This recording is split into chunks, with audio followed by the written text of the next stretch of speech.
তোমাকে ধরে রাখার সামর্থ্য হয়তো আমার নেই, কিন্তু তোমাকে সারা জীবন ভালোবাসার শক্তি আমার আছে। স্টিভেনের গল্প।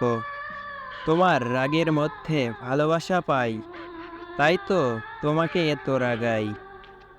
মায়া এক অদ্ভুত জিনিস, না দেয় ভালো থাকতে, না দেয় ভুলে থাকতে।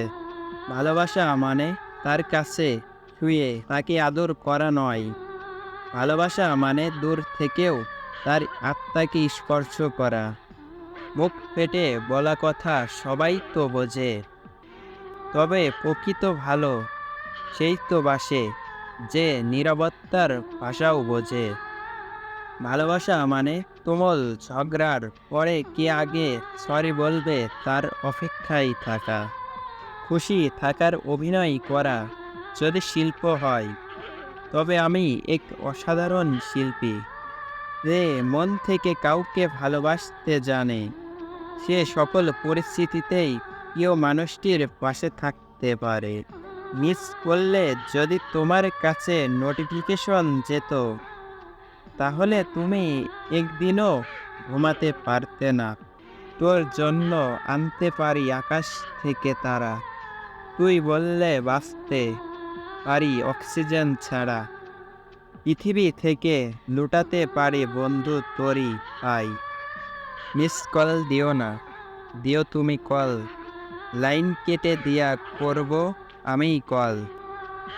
যদি থাকে হাতে সময় বলো রাতে কথা, কেচ্ছাই কেচ্ছাই ভুলিয়ে দেব তোমার সকল ব্যথা। কষ্ট হলে গভীর রাতে মাথা রেখো চাঁদের কোলে, বেশি কষ্ট হলে চোখ রেখো তারার চোখে। কষ্ট রেখো না বুকের মাঝে, পাঠিয়ে দিও আমার কাছে।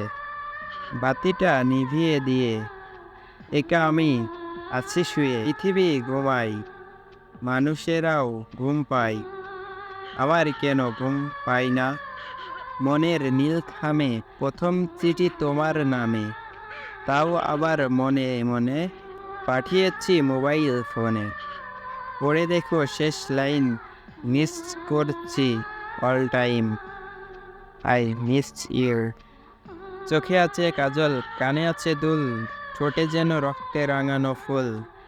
চোখ একটু ছোট, মুখে মিষ্টি হাসি, এমন একজন মেয়েকে সত্যি আমি ভালোবাসি। আজকের পর্ব এটুকুই, আগামী পর্বে সুন্দর একটি গল্প বলবো। তোমাদের গল্পটি পুরোপুরি দেখার জন্য অনেক অনেক ধন্যবাদ।